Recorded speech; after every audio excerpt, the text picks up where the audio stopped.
everybody. Welcome back to Crime Weekly. So this is our final episode on Laci and Scott Peterson, and it feels like we've been doing this forever, doesn't it? It does, but it hasn't been filled with fluff, which is good. The response to it's been great. They really like this format as well. So I think it was 6 parts well worth it. I don't think we could have done it shorter than the amount of parts we've done so far. And we're ending it tonight. Yeah, I could have done more. You're so excited about it. You didn't even intro us. Yeah, I did. You did not I did say, not? Oh. No, you didn't. But we I'm don't need Stephanie to now. Harlow. I can't even say it now. Yes, you can say it. Hi, I'm Derek. Derek. That's Derek. Derek Lavasser. That's it. That's all I got. No, I was like, whoa, she's ready to go. Yeah. So apologies in advance to anyone who feels like I may be different. I am on some painkillers right now. I have a broken rib. And it's made me a little bit more mellow, but I'm going to do the best I can. And, good thing that we're kind of wrapping up this week. We're just going to kind of cover, basically jury selection. We're going to cover some things to do with the jury. And then we're going to talk about why Scott and his defense team believes that he deserves a new trial. So that's kind of the meat and potatoes. It's kind of what we've been building up to this whole time. So I'm excited to dive in. Before we dive into today's video, let's have a word from the sponsor of today's video, Function of Beauty. I've been using Function of Beauty for a couple of years now. I actually worked with them on my own YouTube channel, and I discovered how much I love them. So now I have my own Function of Beauty shampoo and conditioner, and Bella, my 4-year-old daughter, does too, because Function of Beauty heard how much she loved using mine. So they sent her own cute little Function of Beauty bottles with her name on it, and literally she was over the moon. Everyone's hair type is unique and different. I have very, very curly hair, which I clearly straighten. So there's a lot of heat damage going on. I have to work really hard to keep my hair healthy so that it doesn't get damaged. So we all have different hair profiles, hair history, hair goals. And what's great about Function of Beauty is they customize your formula and your shampoo and conditioner and other hair products specifically to your hair needs. So when you're ordering from Function of Beauty, you'll take a hair quiz and it'll ask you what your natural hair type is. I picked curly. My hair structure is coarse. My scalp is balanced. I don't have an issue there. And you have to select 5 hair goals. So for me, it was deep condition, moisture, thermal protection, color protection, and anti-frizz. Those are my 5 hair goals. And I think my hair looks pretty good. And I think Function of Beauty is doing its job. Function of Beauty is dermatologist tested, so I know that it won't irritate my scalp. The products I know are safe to use because every ingredient is extensively tested internally and with voluntary participants, never on animals. And these voluntary participants, they use the products to check performance and safety. It's made with no parabens, no sulfates, and they're 100% vegan and cruelty-free. The convenience of not having to worry about buying products is also key because once you get your hair formula down, Function of Beauty is delivered straight to you on the schedule that you choose. So I know both Derek and I have been trying Function of Beauty out. I've been using it for a while, so I already knew what to expect. I got to tell you, I love the pear scent. It is my absolute favorite. It's my go-to. I will probably always choose it first before anything else, but tell us about your products that you got. Yeah, so I actually wanted to be a good husband. My wife, Jana, got to order it. She did the quiz exactly like you said, filled it all out, and then Function of Beauty sent her 2 custom bottles. You can see here, very clearly marked shampoo, conditioner. By the way, you get to customize the color to whatever you want, so you don't even need the labeling because you'll know based on the colors you pick. And a cool little side note is they put your name right on the bottle. I don't know if you can see it there, Function, Jana. So it's a really cool item. Really enjoy it. And I like the nice little touch to it. You go in there, you can customize the formula so you're not just getting something generic that you can buy at a store. It's specifically made to you. Yeah, and you can customize the colors. You can pick whatever colors you want. You can put whatever you want on the bottle. I think when we got ours for the podcast, I put Function of Crime Weekly. So that was cool. Oh, that's cool. Yeah. Yeah, that's a good idea. I didn't think of that. Damn it. And I picked yellow and white. So to kind of have like the logo colors, just trying to... I thought you were going to say pineapple. Yeah, that too. So how can they check out Function of Beauty? Guys, it's easier than ever to try Function of Beauty's top-rated signature hair duo. All you got to do is click the link in the description below, and you can get your first custom Function of Beauty formula for under $30 with free shipping. Again, All you got to do to get your order is to click the link in the description below. I want to thank Function of Beauty for sponsoring this week's episode. Let's get into the video. Okay, so when we last left off, Scott Peterson had been arrested for the murder of his wife Laci and their unborn son Conor. The next phase was to prepare for a trial in which Scott would literally be fighting for his life since the death penalty was on the table. Now, initially, Mark Geragos was not affiliated with Scott Peterson, but his multiple appearances on shows like Larry King Live, where Geragos defended Scott, they didn't go unnoticed by the Peterson family. Scott's father, Lee Peterson, would report that hiring Mark Geragos cost the family over $1 million. But they felt if Geragos was going so hard for Scott, on Larry King and on all these television appearances, if he was going to defend Scott there without having, any skin in the game, he was probably their best bet at getting a not guilty verdict. Also, for those who don't know, Mark Geragos is a pretty high-profile celebrity lawyer. He's defended Winona Ryder. Do you remember who else he defended? Did he defend Michael Jackson? Chris Brown was what he recently defended. That's the one I know him for. He's everywhere. He really is. When it comes to the celebrity industry, it seems like anytime there's someone who's in trouble, Geragos is somehow associated with it. Yeah, he's high profile, and he's known for being, kind of a showman in court and, kind of putting on a show, and the jury likes that. And even in this trial, I remember some of the jury members, I think it was Rochelle Nice, she said the prosecution, they were dressed in normal suits, and Mark Geragos came in all flashy with $1,000 suit on and all these shined shoes. And it was just this dramatic difference between, these small town district attorneys and these small town lawyers, and then Mark Geragos, who was an LA kind of guy. So I think that also had something to do with the jury not really liking Scott, because I don't think that many of them liked Mark Geragos. Yeah, and in this case, it might have not worked to their favor. Clearly it didn't. But I will say, when you go to court, there is a presence factor, what type of the persona you carry in there, your kind of your swag as you go in there. Mm-hmm. Certain lawyers, they might not be able to actually defend the person very well, but the way they present it, it does actually get them some people to swing their way. I've seen it before where certain individuals actually carry some type of weight just by their name, even locally in the courts, where we see certain defense attorneys on the docket, and we say, okay, this is going to be a fun one, Yeah, but it can also go both ways, right? Somebody like Mark Geragos, who's defended, people like Chris Brown, a jury, a normal person might see that and say, oh, this guy defends guilty people. This guy defends scumbags. Yeah. I definitely could. I always try. As the cop here, I feel that way a lot of the times, where it's some of these individuals who clearly, with Chris Brown, it was Rihanna. He beat the crap out of her. It was no doubt about it. And Geragos wasn't there to get him off, but just to get him a lesser sentence and to try to get him, some favor as far as not having to do prison time. And you know what? He accomplished that. So I do think there is what you're saying is true in a lot of ways, where sometimes when they bring a Geragos in, you go, oh, okay, they know they're in a lot of trouble, and that's why they're willing to pay millions of dollars to have him represent them. Yeah, well, one of Mark Geragos' first orders of business was to get the trial moved out of Modesto.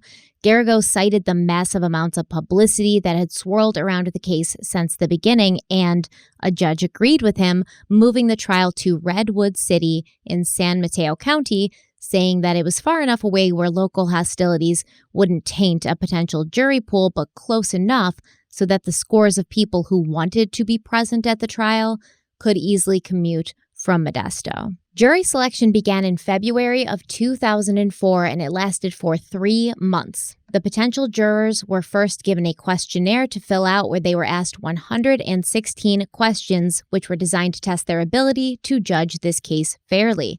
These questions would ask if the jury candidates had been exposed to anything in the media or in their lives relating to Scott Peterson. They were also asked if they had experiences or beliefs that would cause them to be in opposition of the death penalty. Now, examples of these questions included, do you have any friends or relatives who are involved in law enforcement? Do you have any knowledge of boats? Have you formed or expressed an opinion on Scott's guilt or innocence, etc.? The potential jurors then went through voir dire, where they were questioned by both sides, the prosecution and the defense. And at the end of 3 months, 12 jurors and 6 alternates had been chosen. And in a surprising decision, the selected jury was not sequestered. So this means that after court every day, the jury members could go home and, sleep in their own beds and have dinner with their families, and they didn't have to be kept isolated, basically, from the rest of the public. Now, I know you have the answer to this. Why would the jury not being sequestered in a case like Scott Peterson's possibly cause some issues? Oh, I think in a case that's highly publicized like this, it's definitely going to cause some issues because you see maybe this public outcry to convict this man. And I think it's only human that you as a jury member may be saying, hey, listen, even if I feel he's not guilty, I'm in fear of my own personal safety and the safety of my family. So just out of fear, I'm going to go the way of the masses, right? Because I don't want this to come back on me.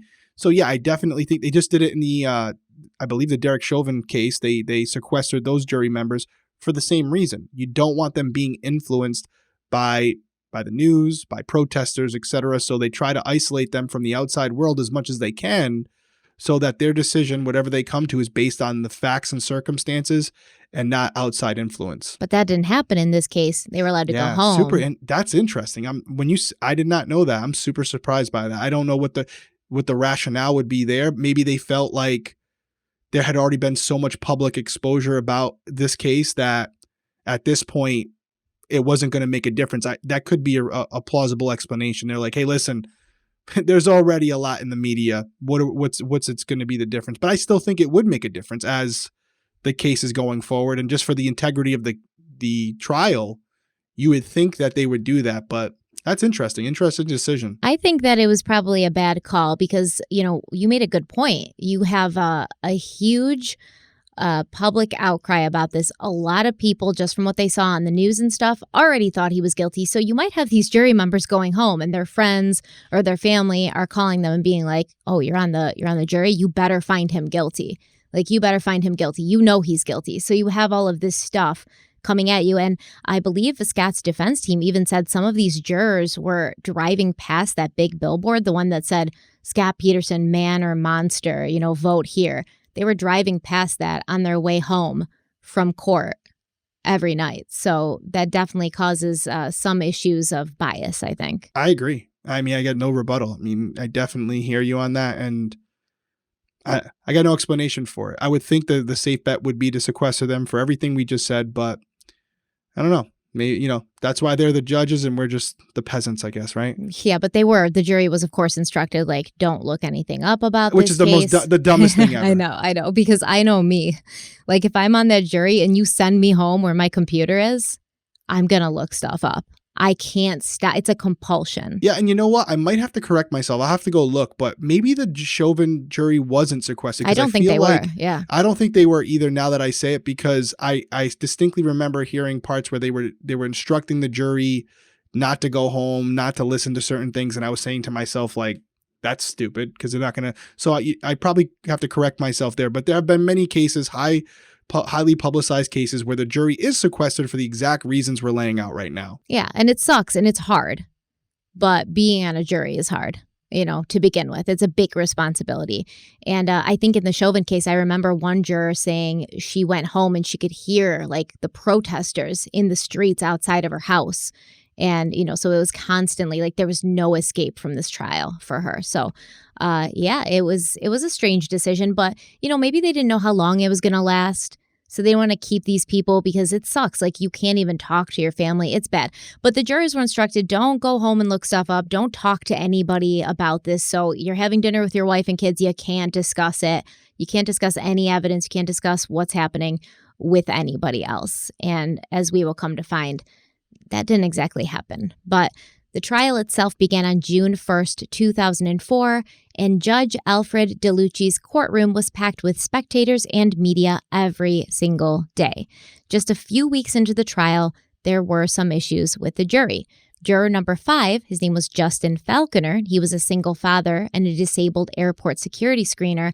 He apparently spoke to Laci's brother, Brent. Now, reportedly, he only made a casual comment in passing. He said, quote, "I'm ruining all your TV shots. I guess you're not going to be on the news today," end quote. But some people said he told Brent Rocha, like, "You're not going to win today." So obviously that was that's a mistake. You can't talk. As the jury, you can't talk to anybody from the defense or the prosecution, and that includes like Scott's family, Laci's family, everybody. It also came out that Falconer told other jurors that he'd been going home at night and discussing the case and the evidence with his girlfriend, which is also a big no-no.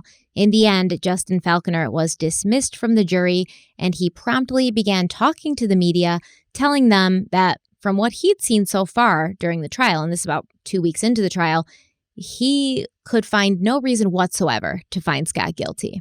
During closing statements, Mark Garagos told the jury that his client might be a liar and a cheater, but he was not a killer. Garagos said, quote, "I don't think he's the kind of person, one with absolutely no history of domestic violence, who just snaps one day and murders his wife. What the stark reality is this guy got caught with his pants down," end quote. That is a drastic, condensed version of what happened there. Do you find that Garagos, has any leg to stand on saying, Scott didn't do this, he has no history of domestic violence? I don't, because there are people who can turn to violence based on outside things that are going on in their life. They don't have to have, I always say best predictor of future behavior is past behavior, but it doesn't mean that's the standard. You can have people who their first act of violence is a heinous one, kind of like a Chris Watts. I know we keep referring back to him, but kind of like a Chris Watts, where up to that point, you would never think that he could do what he did to his wife and 2 children.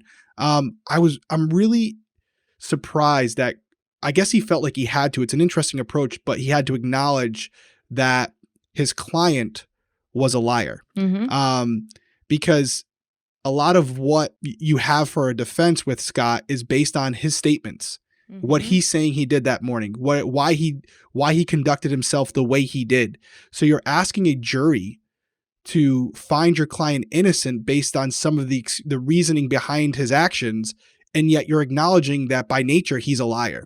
So that's a really good point. He's like saying, I know he's a liar, but he's telling the truth right now to you guys. Yeah. He lied about trivial things like, extracurricular activity outside the household. But when it comes to murdering his wife, he's by the book. He would never lie about that. Yeah, he would never lie about that. Why would he lie about that? Because essentially the way I look at it is he's proven that when under the gun, that when there's consequences at hand, even as minimal as his wife finding out, he lies. So to think that he would lie in this situation, not only lie, but be good at it, is not just a suspicion. And he's proven that that's the case. So really interesting take to say, hey, should not trust my client. He's a proven liar. But anything that he said about this case in particular, definitely believe him. I mean, he didn't have a choice at this point, right? Because Amber had come out. Everyone knew. It was kind of the elephant in the room that he had to point to and say, there's an elephant, but don't look over there anymore because that's not relevant. Ignore the elephant. Yeah. So I get where he's coming from. And listen, he's a better lawyer than I ever would be. You know what I mean? He knows what he's doing. So I think that's exactly the case where they're like, if we go up there and try to paint him as some saint, we're going to lose everybody to begin with. We gotta acknowledge what's obvious and hope that in spite of that, we can overcome it with some other theories. Garagos also made sure to drive home to the jury that there was absolutely no physical evidence to prove that Laci had been murdered in her home. Now, the jury was sequestered during deliberations, and they would spend each night at the Crown Plaza Hotel in Foster City. Greg Jackson, juror number 5, was chosen as jury foreman because he was a doctor and a lawyer. And they all decided he was the most educated of the group and he could act as a competent leader for them. Now, Greg Jackson had not been the most friendly man, so other jurors would later say, during lunch breaks, he kept to himself. He was working on his BlackBerry. He kind of seemed sort of pretentious, like I'm a doctor and a lawyer and I'm the smartest one here and I am way too important to spend my time chatting with you blue collar people. So he wasn't very warm. He didn't make a lot of friends, but he had been taking meticulous notes all throughout the trial. He filled 19 notebooks full of notes. It sounds like my kind of guy on that level. And they chose him as the jury foreman. So on November 3rd, the jury gathered around a table, and Greg Jackson stood at the front next to a whiteboard. They mapped out a timeline for December 24th. They watched Scott's interview with Detective Al Brocchini looking for inconsistencies, and they thought that they saw many. One of the juror members mentioned, we don't really believe anything he says at this point. Looking at it through the lens of knowing he's a liar, every word he says sort of rings not true. They also listened to a wiretapped phone call between Scott and his mother-in-law, Sharon Rocha, where Sharon told Scott that divers who were searching in the San Francisco Bay had recovered an anchor, but no body, at which point Scott whistled as if in relief. Now, I think this was a reflexive action for him. I don't think that he thought about it, because there's no way that you would have that reaction to that news if you weren't just really grateful that a body hadn't been found. Am I wrong? No, I think it could just be like a subconscious response. Exactly. Right? I know that you and I talked offhand. Is this an opportunity where I can address one more thing about the anchors? We talked on the phone about it. I'd seen some comments on it, but just as far as the anchors, because we're not going to go into a lot of like specifics today. We're finishing this up, but one more note about the anchors and them not being found. I do think a big reason why they were never found is because they were just in a spot that couldn't be located. However, it's also important to consider that with concrete, when it absorbs water, it can crumble. It can become sand again. And so if these anchors were recently made and then dumped in a body of water, over time, they could eventually disintegrate. They could crumble with the water being absorbed into the concrete mix itself. So just something else to consider as far as the anchors never, quote unquote, being found again. Would they do that within the space of a couple of months, do you think? I don't know. I truly don't know. I'll say that it was one of our listeners. Somebody commented about it. Then I looked it up, and it is very obvious. When you put too much water into a concrete mix, even short term, it could kind of disintegrate on you. That's why I got to get the portions right. But definitely, if you have something that hasn't cured fully and then is dumped in a bucket of water or dumped in an ocean, between the salt and the water itself, it would absolutely cause that concrete to become more brittle over time. Yeah, and that could have also caused Laci to sort of be loose. Dislodged. Yeah. But as far as how long it would take, your guess is as good as mine. That's definitely a construction worker's forte right there. Well, the jury felt that everything Scott said was a lie, whether he was talking to Al Brocchini or Sharon or, any of his statements. They felt like everything he was saying was a lie. And by the third day of deliberations, most in the jury were leaning towards a conviction, but Foreman Greg Jackson kept making them go over everything again and again. He was very meticulous and attention to detail. He wanted to keep going over everything to make sure that everyone understood. And this made him a bit unpopular with the others, who kind of sat there amongst themselves and they were like, at this rate, we're going to be here for months. If we keep letting Greg Jackson steer the ship, we're never getting out of here. In no time, the tension was palpable, with the rest of the jury sort of ganging up on Greg Jackson. And then Greg Jackson got butthurt about this, and he goes to the judge and he was like, I want to be removed from the jury. The others are being mean to me.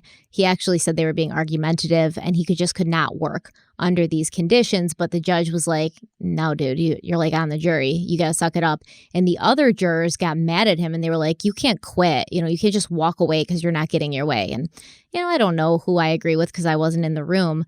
But yeah, I think that he should probably stick it out and suck it up. Yeah, I mean, you're this far into it. I definitely think it's important to finish what you started, especially when you've taken such copious notes as far as what happened that day, and you could be a contributing factor to one way or the other. So but this is the human element of a jury, right? We can't act like, even when it comes to their conclusions as far as the way they vote, they're not robots. They are humans and there's emotions in it. And who knows why people make the decisions they do when they vote guilty or not guilty. But yeah, this is just another way of showing that these people, they don't just become expert jury members as soon as they're selected. They're normal people like you and I who have problems in the outside world and have personalities that may not be the best for a jury member. And yet that's what you're stuck with. So there wasn't a lot of time for the judge to deal with the Greg Jackson issue, because on the fifth day of deliberations, Fran Gorman, juror number 7, was dismissed from the jury. Now, it turned out that she had some questions about the testimony of a computer forensics expert, so she had gone home and looked up the information herself on her home computer. And she felt like she had found out some things, so she went in the next day to, tell her fellow jury members, and they were like, "Ew, you're not supposed to be doing that." And they turned her in, feeling that she could not be objective or fair after doing her own independent research. Fran Gorman was replaced with alternate juror number 2, Rochelle Nice, a redheaded single mother of 4 who we all know as Strawberry Shortcake. After the reshuffling of the jury, they were told to pick a new foreman because basically, they've already been in deliberations for several days at this point.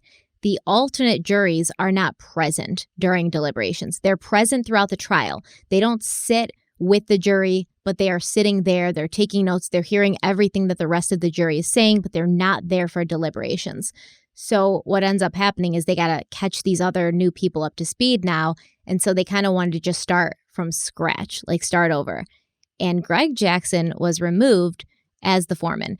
And this bothered him because he could have stayed the foreman, but they took a vote and he was not voted in. So he requested to be taken off the jury again, and this time his request was approved, and he was replaced by Dennis Lear, alternate juror number 3. Once this happened, it was literally only a matter of hours before the jury agreed to find Scott Peterson guilty. And when they voted on whether or not to sentence Scott to death, it was unanimous, 12 votes for death. Interesting that it happened only hours after, right? I know, I agree.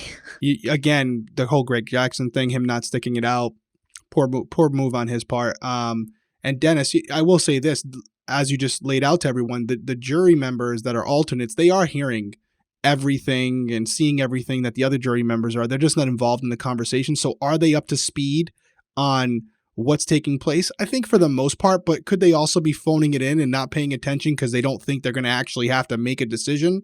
Yeah, I think that's possible. So to have Dennis come into the game in the last couple hours and have to decide to find a man guilty of murder, and then decide that he should be put to death, talk about a change of your day, right? Yeah, and get this, like the jury is not allowed to talk to each other about the case until deliberations. So we're already several days into deliberations here. The entire jury has been discussing this case, which is really, that's the reason we have a jury, so that these 12 people can collectively go through the evidence and figure out what they think about it and what it means. But Rochelle Nice and Dennis Lear, they weren't present for the majority of that. So to have Dennis and Rochelle come on and then for it to be guilty and you're sentenced to death within hours, it did seem like, a little bit of a rush decision. I don't know if I could have done it. This is a person's life, but that's what they did. Yeah, and I think you're in a situation where all the evidence has been heard. You have the 11 people there, and who knows? We don't know what happened behind closed doors, or maybe we do. I don't know. But, Dennis probably came in there and said, as far as I'm concerned, I'm set on this. I'm set that he's guilty, and, there's nothing else I need to hear or see.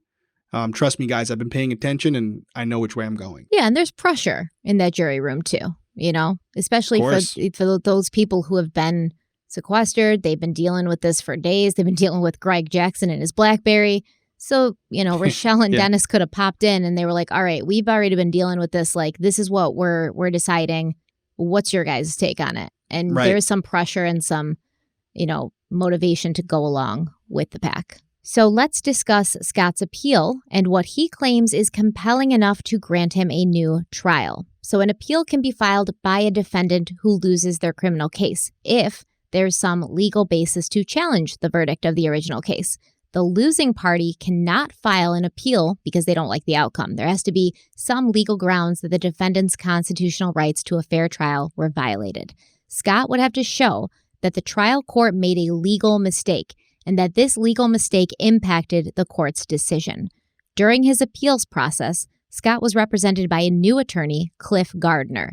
In June of 2020, the California Supreme Court heard arguments on Scott's appeal, and in a 7-0 decision, they upheld his conviction but overturned his death sentence. They also ordered the trial court to re-examine Scott's conviction, especially the allegations of jury misconduct. One of the biggest issues brought up in the appeal were allegations of errors during the jury selection process. Peterson's lawyers claim that potential jurors were dismissed in a way that would make a resulting jury more likely to choose the death penalty as a sentence. Rochelle Nice is probably the strongest argument that Scott has when claiming his trial wasn't fair. During the questionnaire phase of jury selection, Rochelle Nice answered no when asked if she'd ever been involved in a lawsuit. She also answered no when asked if she had ever been the victim of a crime.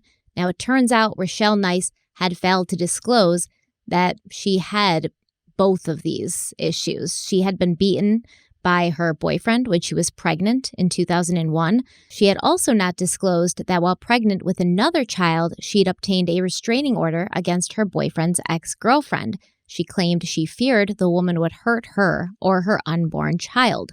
Scott's appeal said, quote, "It is apparent from her conduct before, during, and after the trial that during jury selection, she failed to disclose numerous incidents that posed threats of harm to her unborn child. This enabled her to sit in judgment of Mr. Peterson for the crime of harming his unborn child." End quote. Rochelle Nice, she disputes this. She says, "I didn't lie.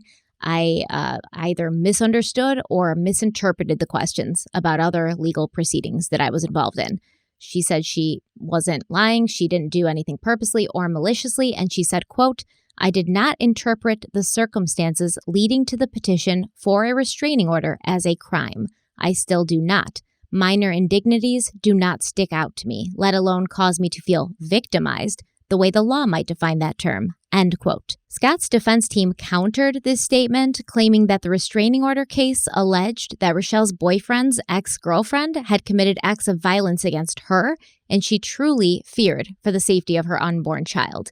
The defense team said, quote, "She was willing to sit on the jury for 5 months without pay, although she had 4 minor children to care for, and though it caused her such extreme financial hardship that she had to borrow money from a fellow juror.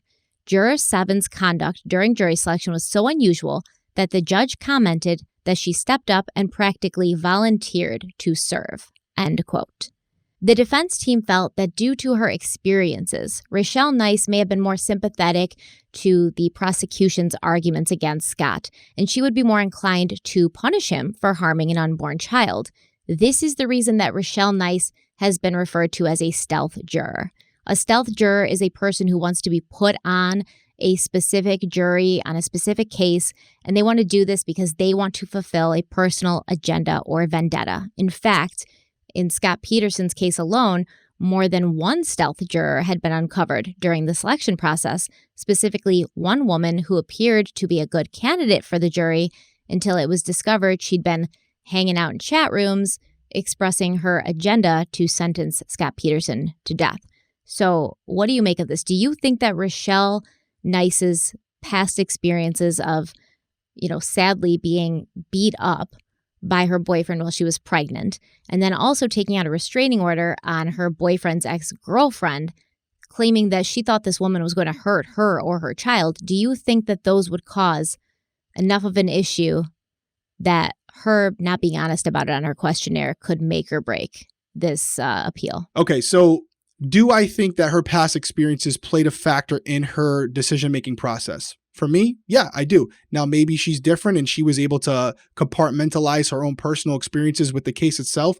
I don't know. As far as the overall trial, I'm not a lawyer, not a judge. Do I think that this one jury member with these past experiences that may or may not have influenced her decision, she's saying they didn't, right, should be grounds for a brand new trial?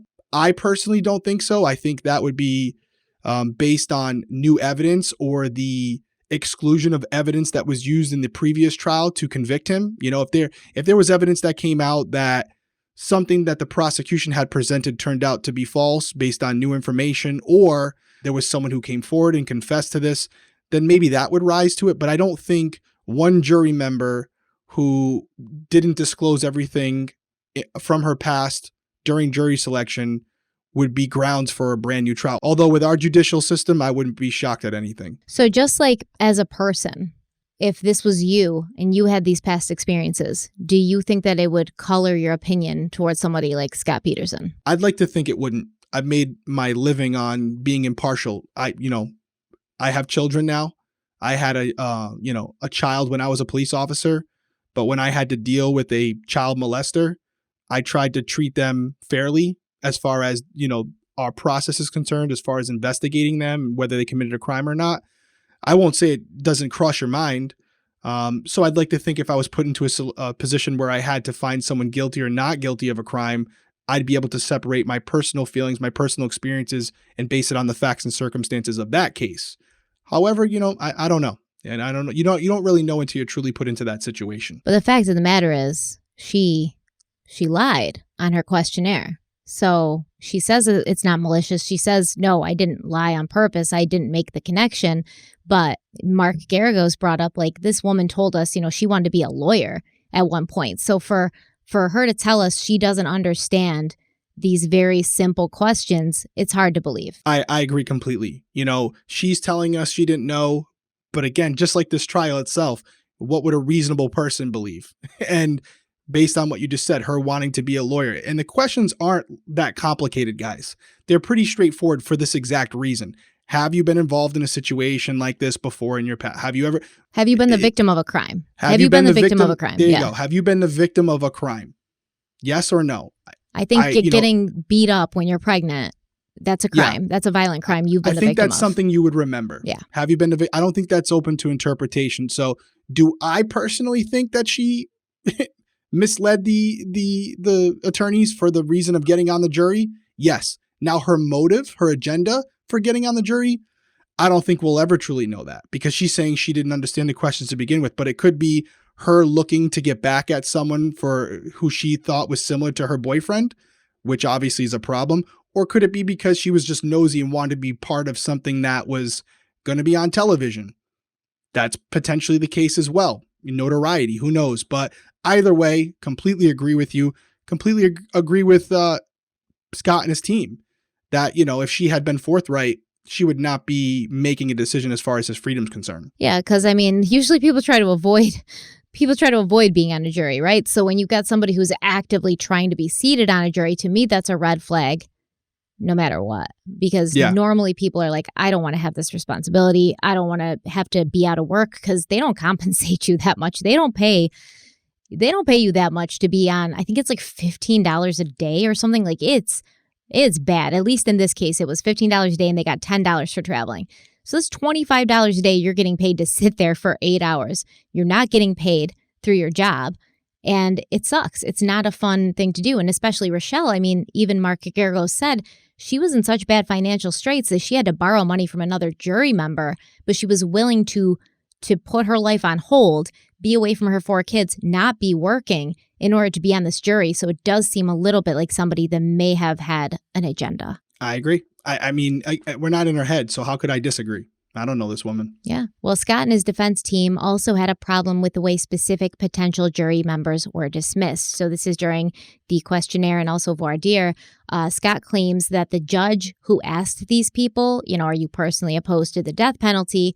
If they said that they were, they would be dismissed on those grounds, but they weren't asked a follow-up question, which would be, whether or not, despite their personal feelings, they'd still be able to impose the death penalty in a criminal trial. Scott claims that by dismissing these jurors without asking that follow-up question, he was basically faced with a jury that was far more likely to impose the death penalty. What do you think about that? See, I disagree with him here, because first and foremost, if this was such a concern, this problem should have been brought up when it was taking place.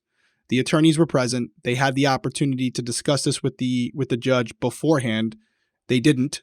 Yes, and if I'm wrong, but he's also claiming that he had bad counsel because of that fact. Hey, that's on you, buddy. You picked your counsel. Again, Scott Peterson, finding an excuse after the fact. So he gets the narrative, and then he manipulates and contorts the narrative to fit whatever agenda he's trying to push. So you had the opportunity to pick your attorneys. You had the opportunity to pick the counsel that represented you at trial.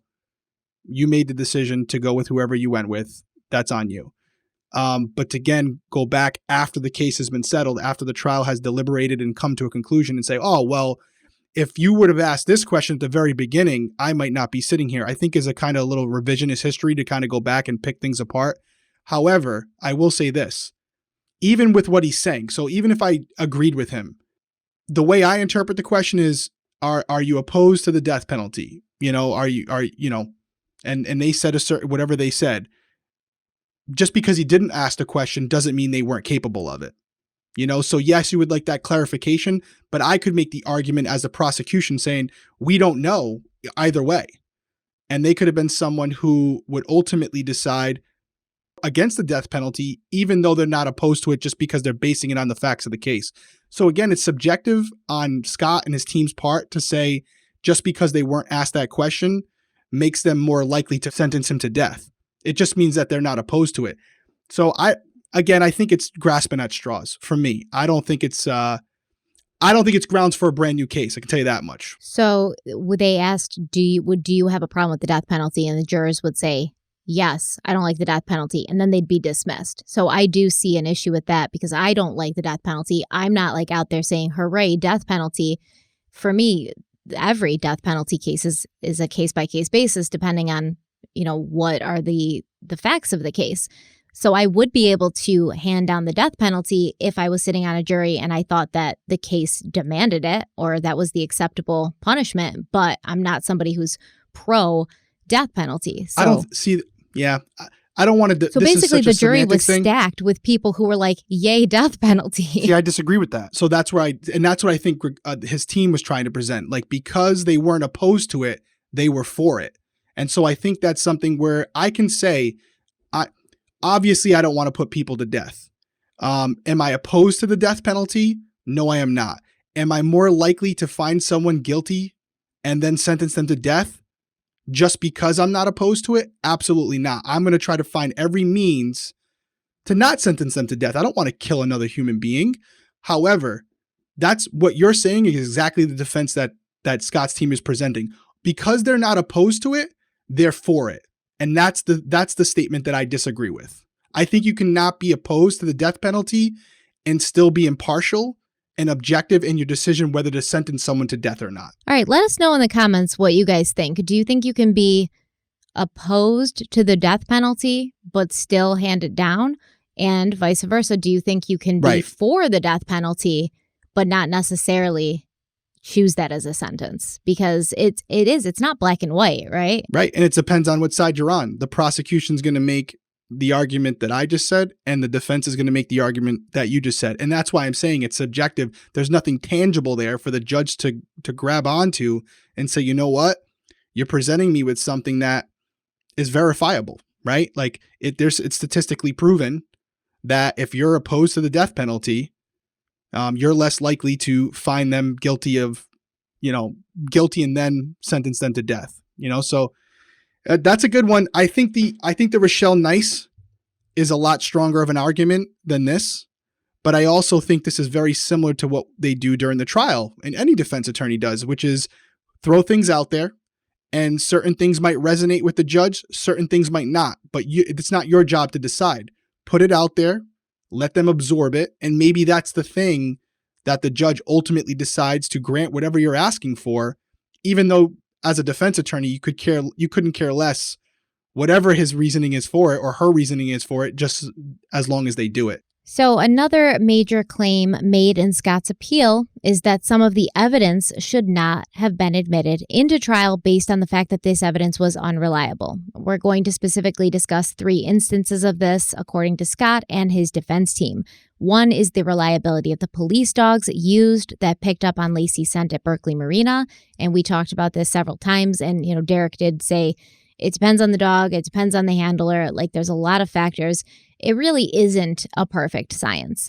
But many of the jury members felt that this evidence was huge. And Rochelle Nice even wrote in her book later that Trimble, who was the dog at Berkeley Marina, Trimble's search and findings had been very important to her decision in finding Scott guilty. Scott and his lawyers believed that dog scent tracking evidence is junk science, and Trimble was not qualified to perform as a reliable trailing dog. Most tracking dogs in California are certified by a group called CARTA. Trimble had been certified, but when her handler brought her in for her annual recertification in 2004, Trimble failed. Trimble reportedly later failed her Contra Costa County recertification as well. And on February 24th, 3 days after the CARTA failure, Trimble's handler testified in court that the dog was certified, during a hearing held by Judge Alfred DeLucci to determine whether to admit that dog's evidence at trial. Scott's legal team also raised questions about the experts who testified about current movement during Scott's trial. Dr. Ralph Cheng had testified that based on wind and tidal information, the body of Laci Peterson was most likely dumped into the water just between Berkeley Marina and Brooks Island, which was exactly where Scott had claimed to be fishing the morning Laci went missing. During cross-examination, Mark Garagos tried to undermine Dr. Cheng's testimony, and he pointed out that although Cheng studied tides and currents, he had never studied how a body moved underwater. When asked if he could predict with any certainty, within inches or feet, where the body may have started from, Dr. Cheng responded, quote, "No, I'm afraid not. I don't know how a body behaves in water. I've done particle tracking, not bodies," end quote. Cheng also admitted that his findings were best guesses based on his knowledge of tides, currents, and winds, saying it was probable but not precise. It also turned out that Dr. Ralph Cheng's report to the Modesto police focused on the trajectory of Conor's body, not Laci's body, which was found a mile downshore. Cheng said that Laci's body may have reacted differently to the currents because her body was heavier than Conor's and it may have been weighed down for longer. Mark Garagos basically said that what Dr. Cheng was doing was not science, it was just guesswork, and he'd never conducted any experiments with bodies, so he had no scientific expertise to make any conclusions about the movement of bodies in water. See, this right here, this is where they get me, because this is the stuff right here where if you want to have someone like myself listen to what you're having to say, this is what you should be attacking, because this is stuff that you can tangibly show me how this individual, Dr. Chen, would not be able to make this assumption or this assessment because he's never actually done it, And now, again, you could say, well, particles, bodies, yes, it's going to be slightly different, but it's still going to be the current of the water. The current of the water is the current of the water. It may move, the body may move slower, may move faster, however you want to come to that conclusion, but there is a margin of error there. And that's what you want to attack is, could this person have made a mistake? Could this expert not really be an expert in the questions we're asking? And I think that is something that a jury member should really consider when deciding certain things. So I think them attacking this area is a lot stronger than going after, well, a certain question wasn't asked to a jury member. This is something I think where I think like a judge who is also an attorney would latch on to and say, you know what, makes a good point. Yeah, but to me, it's like less important because whether it was a mile downshore. You would, of course you would. Well, I mean, it's a mile downshore or not. Like, both of these bodies still washed up in the same body of water that Scott went fishing in that morning. So, like you said, and like Dr. Cheng even admitted, this is not precise. It's probable. There's no possible way to take into account everything that's under that water churning around. I mean, there's sea life, all different currents. There was a storm, just a couple of days before they were found. And this is going to throw a wrench into things. So it's very hard to ask one man to be like, okay, so where exactly were these bodies put in the water? But what we need to know is that they were put into the water where Scott went fishing, because we don't even know exactly where Scott went fishing. He said he was by Brooks Island, but he could have been miles away. He could have gone miles. The Chevron Channel or whatever, yeah. Right. So it's not really even relevant because we're still just basing these, numbers and formulas on where Scott said he was. Right. And just for the record, I don't think this does matter. I do think it could change the times a little bit where, like I said, particles, bodies, they are different. They will function differently, but the same science applies. The same mathematics, I'm assuming, applies. You just would have to adjust for weights and things like that. But do I think Dr. Cheng is more qualified than a normal person to make these assessments? Absolutely. So I think his testimony is valuable. All I was saying is, as far as Scott's team is concerned, if you're going to try to poke holes in certain things, this is where I would think you would want to go. Yeah, and I mean, we also have to think, like, we don't even know how Laci was weighed down. She could have had one anchor on her. She could have had four, and that's also going to factor in about like where she washes up and how fast she does. So it's impossible. And Dr. Cheng, he did his best. But finally, there was the issue of Conor's age at the time of his death. The appeal claims that the prosecution's expert witness, Dr. Gregory DeVore, had used a formula discovered and perfected by Dr. Philippe Gentry to determine Conor's date of death. So it's pretty cut and dry, right? If evidence showed that Conor died on December 23rd or December 24th, Scott could be responsible. But if the evidence showed that Conor died basically on any other day, Scott could not have been responsible. Dr. DeVore told Mark Garagos that the method he had used was the gold standard. His findings had been based on the size of Conor's femur post-mortem as well as ultrasounds from Laci's first trimester. The jury found his testimony to be straightforward, and they even called it indisputable. But Scott's defense team argued that Dr. DeVore used Dr. Gentry's formula incorrectly, and they even went so far as to suggest that he did this purposely to fit the time of death into the prosecution's theory. It's even been reported that Scott's defense team reached out to Dr. Philippe Gentry directly, and he confirmed that DeVore had used his formula incorrectly. And when Gentry used his own formula in the case of Conor's death, he determined that Conor may have been alive as late as January 3rd. Again, this goes back to, I won't get into the specifics of whether I agree with him or not because I'm not educated enough on this case. I'm hearing it from me neither. I'm hearing it from you and, but neither of us are educated on fetal development though, really. Right. But again, just to reiterate, these are the things you'd want to attack. These are the things that as a detective investigating this case and hearing it, if it was my case, I'd be concerned because there are things outside my control where you're relying on outside experts. And, I think we've talked about this before, but not taking away anything from experts, but their opinions are subjective in a lot of ways. The science can be the science, but their interpretation of said science can be different from one person to the next. So just like with prosecutors, defense attorneys can go out there and find individuals that will support whatever theory they have, just like prosecutors could. So it's the same on both sides. What's interesting about this one is that Dr. DeVore used Dr. Gentry's formula, and according to reports where it says, I know you said reported, and I don't know if it was substantiated. No, yeah, he did. No, it's substantiated. Yeah. Okay, so the guy who created the formula is saying that the expert witness used it inaccurately. Yes. That's a problem. That's a problem. That's a problem. So, and I do think it's interesting that he came out to the conclusion that it was January 3rd. As late as, right? So as late as January 3rd. I'd be interested to know, because we talked about this a lot last episode.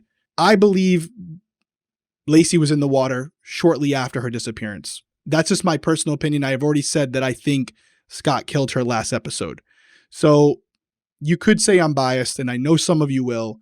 But there was a couple people, you and I have been talking about it, that work in the ultrasound field and are OB, work with OBs. And, they're not experts either, but a couple have said that, usually you take the first measurements and not the second one. Who knows? To me, all of this about Conor's, the size of his, bones and stuff like that, I'm sure there is a science to it. I know there is. But I do think because of the circumstances we're under, it's open to interpretation. And in my personal opinion, when they're taking measurements of another human being from the outside of someone's body, I don't know how they're that accurate. But I'm sure they're accurate within a couple centimeters, but I would assume there's some margin of error based on how specific that doctor was being when they took those measurements. Because let's be honest, they could get in there and go, yep, we're giving what we approximate it size. They don't know that at the time those measurements are going to decide whether someone's guilty of murder or not down the road. So there's so many elements that involve human interpretation, not only from the initial measurements, but to the post measurements. I'm a little reluctant to accept all of this science regarding Conor's body as it's in stone. This is 100% accurate. I agree. I don't think that it could be 100% accurate. This is a child who hasn't been born yet. Like, you don't have a lot of physical evidence. You have ultrasound pictures, and then you have, this poor little baby that you now have to measure the femur, and it's horrible, but you're trying to pull from separate sources to put together one answer. And I don't think that it's possible, but it does raise a doubt. I agree. And again, I've had 2 children. You've had 3 children. Mm-hmm. I hope I'm saying it right, because I don't want people to think I'm like dismissing it.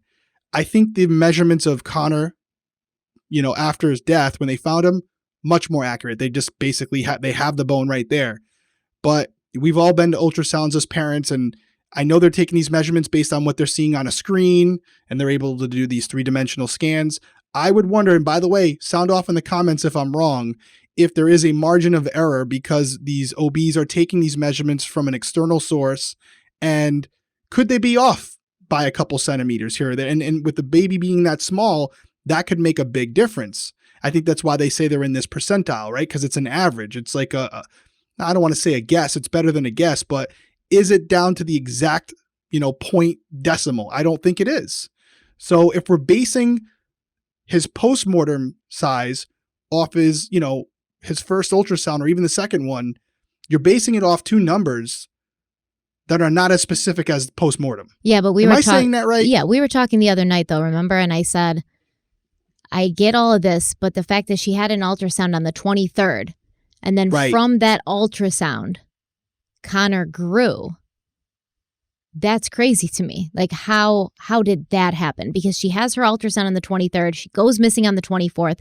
If what the prosecution is saying is correct, that Conor and Laci were dead by the 24th, how did he grow at all in that 24-hour period? That's so hard to wrap your head around. And that's what I'm saying. And it's 6 days.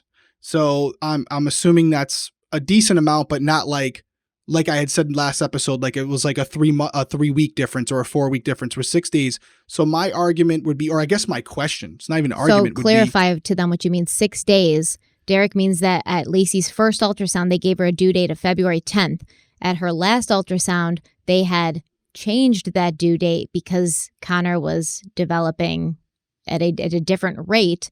So that's they changed it to February 16th. So that's the 6-day discrepancy that he's referring to. And I know I'm not explaining this perfectly, but what I'm saying is they're making those measurements, even if it's on the December 23rd ultrasound, which would be the most reasonable one to go off, right? It's a day before his alleged disappearance. Yeah. What if that doctor was off by a couple centimeters? Yeah. It's human error, right? Right. What if, I would love to know, let's not even say human error. I wonder what the degree of accuracy is of the measurements when you're not able to actually measure the baby. You're measuring it through her stomach using these computers, these cameras, the sonar equipment, whatever you want it. What would you call that when you put it on the, what is that actually called? It's not sonar, is it? It's a form of sonar, wouldn't it be? It's an ultrasound. It's an ultrasound, right? So you're getting, but what is that technology? Oh. You know what I mean? Anyways, it's irrelevant for this, but I would wonder how accurate the measurements are. What's the degree of error for that?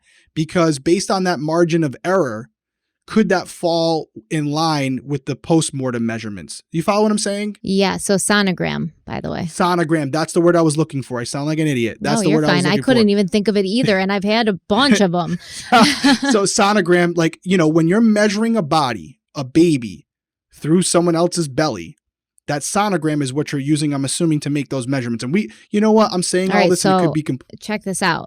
Please hit me with it. From the Mayo Clinic. It says, ultrasound is a valuable tool, but it has limitations. Sound doesn't travel well through air or bone, so ultrasound isn't effective at imaging body parts that have gas in them or are hidden by bone, such as lungs or head. To view these areas, your doctor may order other imaging tests, such as CT or MRI scans or X-ray. So, obviously, there is a level of error there. There's a degree of error, like you said. It's technology, but it's not perfect, and it's definitely not as efficient as having, the person in front of you to measure physically. Right. The thing we're looking at post is an autopsy, an actual autopsy with Conor's body. There's no disputing that. It's going to be down to whatever percentage, whatever number you need, as close as you can get. When you're doing it through the stomach, I feel like there is that margin, which you just kind of confirmed. So when you're comparing one number that's done under one type of system, right, in person, on the, I hate to be morbid here, but on the table, as they say in an autopsy, as opposed to a sonogram, it's kind of not a fair comparison to make between the two, just from where I'm coming from. But you guys definitely sound off on it because, again, I do think this point is super fascinating because for those who believe Laci was kept alive, this is it right here. This is how you prove it, right? And so I definitely want to hear from you guys on it because I know there's going to be some of you that do not agree with me, but I do think you're comparing two different measurements to make a determination, and those measurements were obtained using two different sciences, two different forms of mathematics. Yeah, and I think a lot of it comes down to the technician as well. You know, like I agree. Right. I agree. Yeah. Right. Like how accurate are they that day? Did they have a bad morning with their boyfriend and they're kind of phoning Why is it the in? Where it's ultrasound like, technician a woman, Derek? oh, Jesus, you're right. You're right. I suppose the doctor's a male. Right. No, the doctor would definitely be a woman. Oh, And okay. They're wearing pink scrubs too, right? Oh, Jesus. You guys know what I'm saying. I'm saying it too mainly because I know both my OBs and even the techs were all female, but you're right. You're joking. I know you're joking, but you also know it could be male or female. Is that better? Yeah. Okay. Thank you for covering me there. So but I do think you're using two different tools to take those measurements. Yeah. And I mean, I had a friend who thought she was having a girl her entire pregnancy. And then, I mean, the nursery is decorated. They had clothes, they had names picked out, and then out popped a boy. So you can miss a penis for 8 months, then you can probably take incorrect measurements. Honestly, such a great point. Such a great point, because how many times, I know that you talk about your friend, that's happened a lot. Yeah. Where because of the way the baby's positioned that day, because of, the fluid in the set, whatever it may be, they can't even determine whether it's a male or female accurately. Yeah. But we're to assume that the measurements are to the exact precision of what size that Conor was that day. I think that's a stretch. Yeah, I agree. So that's where I'm coming from. And I'm only really harping on it because we're going to talk about whether we think he's guilty, whether we would have ruled guilty or not guilty. And I will tell you that that's going to be a big part of my decision-making process. So I really wanted to hammer that because I know most of you are going to, if you disagree with one of us or both of us, that's what you're really going to capitalize on, is saying, oh, but Conor's body was bigger. Just so you know, if you do say that, this would be my response to it. Just so you know, if you do say that, that's what I say to you. Yeah. But it's hard to get past knowing she had an ultrasound on the 23rd and then on the 24th. Yes. That's tough. On the surface, it's very compelling. Yeah. On the surface, it's very compelling as far as saying that Laci was alive after the 24th. Yeah, and we were talking about it too. Like, the jury's just made up of regular people. These aren't medical experts. These aren't law experts. These aren't law enforcement experts. They're just regular people who are going to have to just go on what these expert witnesses are saying. They can't look into it for themselves. They can't pull from some bank of knowledge that they have, because we don't have that bank of knowledge. We don't work in this field. We would have no way of knowing what these experts are saying are true or not. So that's also tough. So where are we today at the end of 2021? Well, just a few days ago, local news station KRON4 published an article saying, quote, "News headlines this week announced a judge's decision to re-sentence Scott Peterson, and this caused a lot of confusion about an already complicated case. Some case observers wrongly believed that re-sentencing Peterson in December to life in prison without the possibility of parole meant that his fight for a retrial was over. Peterson's death sentence was overturned, however, on entirely separate legal grounds from the legal issues that could get his conviction overturned," end quote. So basically what this is saying is, and we talked about this, I believe, 2 episodes ago, Scott did get resentenced, but resentencing him didn't mean, oh, you're not going to get an appeal. Basically, he got his death penalty overturned in 2020, and then his defense team was trying to stall for time to build this case that they have for his appeal, and they were sort of putting the sentencing off. But then the judge just, a couple of weeks ago was like, this is ridiculous. This guy's sitting in a California prison without a sentence, and this can't go on any longer. So I'm going to sentence him to life in prison. This does not impact the possibility of him appealing to get his entire conviction overturned. And we were both confused about that when it first came out a couple episodes ago. So I understand how many others are also confused about it. So the High Court ruled just last year that the jurors who personally disagreed with the death penalty but were still willing to impose it were in fact improperly dismissed. So that kind of, goes against what you had said earlier, where you don't think it's a big deal, but the High Court said, yeah, this follow-up question should have been asked. And if those jurors were dismissed without that follow-up question, they were improperly dismissed. So at this point, Scott's going to be officially resentenced to life in prison in November, but that doesn't mean he won't be getting a new trial. His defense attorneys have been fighting against resentencing. They wanted to get his entire conviction overturned. But legal analyst and former prosecutor Michelle Hagan, she claims that she believes there's a great likelihood that Scott will in fact get a new trial. Hagan said, quote, because Miss Nice basically had similar experiences to Laci, Miss Nice was a victim of domestic violence while pregnant. I think it's really difficult for someone who went through that experience to set that aside and to sit as a juror in a case when you are dealing with another woman who may have been killed, murdered at the hands of her husband while pregnant, end quote. And I agree. I think it would be very, very difficult for me personally to set that aside and be fair in a jury or on a jury. So I can imagine. And I know you said you don't think it would be. You try to be unbiased. We all try to be unbiased, but we can't really escape our inner demons. And they do affect the decisions we make and how we treat other people. So I do agree that I think it would have been hard for Rochelle to set that aside and look at Scott with unbiased eyes. Yeah, I agree with that. And I have no problem with the higher courts pointing it out. The question will be, even though they acknowledge that it's wrong and that it shouldn't have happened, is it enough to warrant a new trial? That's what I'll be interested to see. And that's why we wanted to cover, that's how it all came up, right? That's why we decided to cover this case. You know, we all knew about this woman. She's been talked about for years. I actually did a TV pilot where we talked about this as well. And we had attorneys on there who've worked with Garagos. So it's a compelling argument. I think in totality with some of the other things, Conor's body size, maybe they have something. But if it was only this, I would be interested to see. I'm going to be very interested to see how the judge comes out with this and says, hey, listen, if there's a new trial, this is what we're basing it on. What do you mean I don't think only this, though? Like, if that's you, if you're Scott, yeah, you just need one thing that went wrong that may have swayed the jury selection or the jury to vote the way they did for you to be like, yo, this is kind of messed up. You know, I didn't get a fair shot. So it only takes one thing. Yeah, but I would say that the question itself is not, are you opposed to finding someone guilty or not? It's whether you're opposed to sentencing them to death. So for me, it wouldn't influence their decision to find him guilty or not guilty. It may influence the decision to find them to ultimately rule that he should be sentenced to death. So again, you got to separate the two.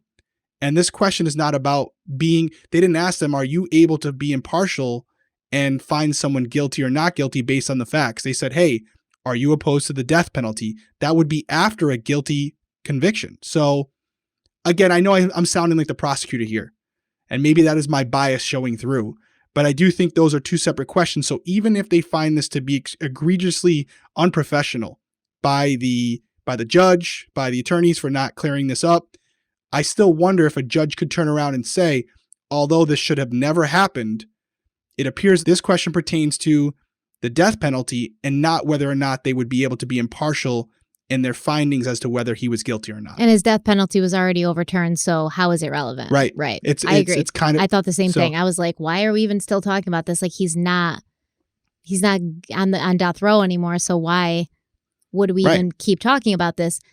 However, I do think that you think in shades of gray, which is good. Most people should think like that, but I don't think the majority of the population does think in shades of gray. So the majority of the population either is like, yes, for the death penalty or no, against it. In my opinion, from people I've talked to, because I've had death penalty conversations with people before, because it's a thing I like to talk about. I mean, it's a very important question in our judicial system right now, especially when you have so many people sitting in prison who may not be guilty. So I've had this conversation and I usually get yes, all for it, or no, of course not. I would never be a supporter of the death penalty because somebody who's innocent might be put to death unfairly or, unjustified. So I haven't gotten a lot of answers where it's like, well, it depends on the case. It depends what they did. It's either like yes or no. And I think the thinking in shades of gray is something you probably got from your career. I would even take it a step further and say it's not necessarily what they did or, who they did it to. For me, I think it would be the factors of the guilty verdict. So we're not, we can touch on this a little bit. Why not? I am not completely in love with the death penalty, to be honest, because I do feel like we shouldn't be acting as, whether you're religious or not, we shouldn't be playing God. That's why we have a prison system. And there are many cases where people who've been killed comes out they didn't commit the crime they were accused of. Yes. However, if there's a circumstance where there's physical evidence to support it, like it's a no-brainer. So for a couple examples, confession, right? A confession, even a confession, I don't know. Like Chris Watts. Confession with Chris Watts, maybe, but I would say even more in line with like the Columbine shooting. Like they killed themselves, but if you have video of this person committing the crime and there's no disputing it, you literally see Derek Levasseur on camera killing this person, that's not getting overturned. That he did it. And so in those cases where there's 0% that the case could be proven down the road that I didn't kill her, then you know what are we waiting for? I guess we could see in that case, that would be a no-brainer. Confessions, there have been times where people have confessed to crimes that they didn't commit because they're not mentally, all there. But I do think there are certain situations where it's indisputable that they did what they did, and it doesn't take a jury to figure that out. And in those cases where it's indisputable, they should be considered for the death penalty if that state supports it. But if there's any level of the conviction being based on circumstantial evidence where the jury members are having to piece together the case, like this one, I agree. Death penalty would be off the table. I agree. It would be off the table. So that's kind of how I look at the death penalty. I know everyone's very passionate about this topic. That's my opinion. Where do you fall on it? But that's the opinion you would have been able to voice if you were on the jury and you had been asked that follow-up question. And I think it would really clear up those. I'm in the exact same boat. So somebody like Chris Watts, because not only do we have a confession, but we have tons of physical evidence, right? Yeah, you do. Yeah, you do. Yep. So, fry that guy. Like that would be the minimum, by the him. way. Chris Watts would be the minimum, right? Because down the road he could say I was coerced or whatever, but having the evidence, coerced, no exculpatory you knew where evidence, their bodies were, 1,000%. And that's why I'm saying that's how strict it would be. That's how strict the parameters would be if I had this general blanket rule for the entire country. Yeah. It would have to be that where he's literally pointing out the bodies to you. But it couldn't be based on, 17 witnesses saw him do it. That wouldn't be enough for me to get to the point of a death penalty because they could be wrong. Yeah, and a lot of people use this argument with me because I am for the death penalty in certain situations, like Chris Watts. And people will say, well, it's more of a punishment that they live with what they did. Nah. You're assuming they give a shit. You're assuming that this guilt is eating them up. Somebody like Chris Watts, somebody like Scott Peterson, if he did this, that's cold-blooded, man. The guilt's not eating them up.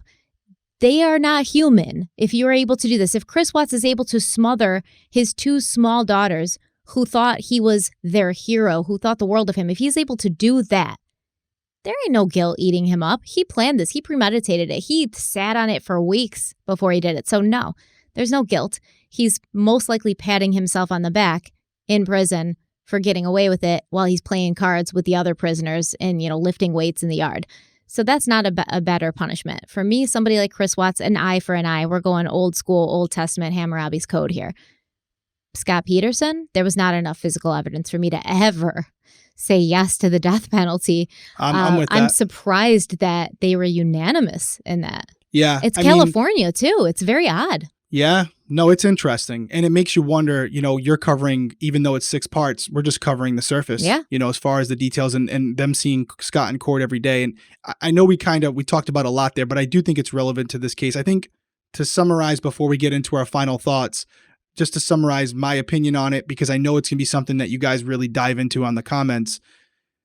Although I think it's significant that Rochelle lied and she should not have been part of the jury, and although I do agree that the questions could have been framed differently and people shouldn't have been dismissed based on their opinions of the death penalty, my opinion, at least, is that this question in and of itself doesn't suggest that a person would fall in favor of guilty or not guilty either way. And therefore, it may not be relevant to whether they could be objective or not. You may agree with me, you may not, but that's where I'm coming from on it. Just at least you and I talking, is it making sense how I'm explaining that? Yeah. And okay. I mean, this is like your own personal perspective. It shouldn't be controversial what you feel in your own head and heart I'm not and a soul. judge. Yeah. I'm not a judge. I'm not an attorney. No. Oh, I like to pretend to be one sometimes. But if you were ever to be on a jury, they would ask you how you feel about the death penalty if it's a death penalty Right. case, and you would answer, and then they make that decision whether they want to let you on or not. So your opinion doesn't hurt anybody. I am going to get to play jury in a little bit, though. I know. Isn't that exciting? I do like it. Yes. I've always Because I'll never be on a jury because of my past. Spoiler alert. I think just as being a cop, they'll never have me on. Yeah, I think from now on, I probably won't. Like, they'll be like, what do you do for a living? And I'll be like, I cover true crime on YouTube. And they'll be like, dismissed. But yeah, I've been summoned a couple of times, but I don't want to be on a jury because I overthink everything. I'd probably be like that Greg Jackson guy and everyone would hate me. But if this case does go back to trial, Scott's defense team claims they have newly uncovered evidence that can prove a group of burglars murdered Laci. So we're still on the group of burglars murdering Laci. Okay, I'm willing to go with you guys down better this than path. the cult, better than the satanic cult. Yeah, I mean maybe one and the same. I'm willing to go down this path. What they're saying here is they have new evidence that we haven't heard yet, which is incredibly interesting to me. So I almost, I hate to say this, but I don't see that there's any harm in him getting a new trial, personally. And I would be interested to see what the defense puts up. What newly discovered evidence do they have at this point? And I just don't think that there's any possible way. I mean, this case has been worldwide at this point. There's no place. You can go to Alaska. You're not going to find a group of people who can be unbiased at this point. So that's the one thing I think he has working against him if a new trial were to arise. Yeah, I think that's fair. I think it would be hard to get him an impartial jury anywhere in the country. Yeah. So now we're on to our final thoughts. And I am going to, gentleman first, you go ahead and tell us what you think. Well, I mean, that's a little sexist, isn't it? No, because it's 2021. Only but I do still expect for you to hold the door open for me when we go places. Of course.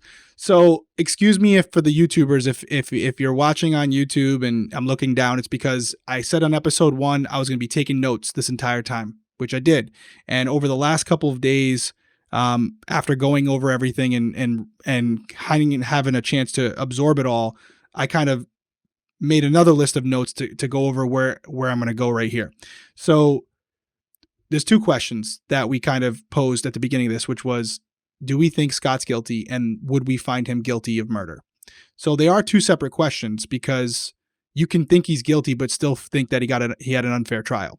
And as a jury member, because that's the hat I'm wearing right now, if I were one of those jury members, based on what you've told to me over these last 6 parts, both the good and the bad, would I find him guilty? So what do I always say? Means, motive, opportunity. So let's use that as our template, right? Because there's essentially, those are the 3 factions you need, in my opinion, to be found guilty of a crime, right? If you're going to have that happen, that's the standard you should be held to. So as far as motive, and this one's kind of quick, the motive, I think we all agree on this, Amber, right? It starts with Amber. He falls for this girl. He has feelings for her. And he's even foreshadowing some of the things that are going to happen to Laci, which is, I lost my wife. He says this directly to this person that he's having an affair with.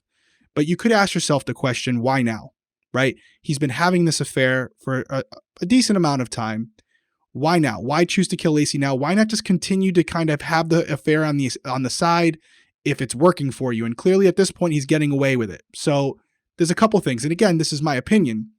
First off, he wants to pursue more with Amber. He wants to be with her more. He's not in love with Laci any longer. Secondly, you have Conor. Conor is on his way. He's going to be here in February. And with Conor comes more responsibilities and less time for him to be with Amber. It's going to be a lot harder to hide what he's doing with the added responsibility of taking care of a baby. And so in order to avoid this, there is a deadline. And that deadline is Conor's due date. So December 20, why Christmas Eve, why that date? Who knows? But he knows it's coming. What I think played into that factor kind of goes into our means, right? Manner of death, cause of death. I think it's safe to assume that she was either, based on what we have, although I could be wrong, strangulation or asphyxiation by smothering is highly likely. So the means of killing her is not hard. She's a pregnant woman. She's at a disadvantage already.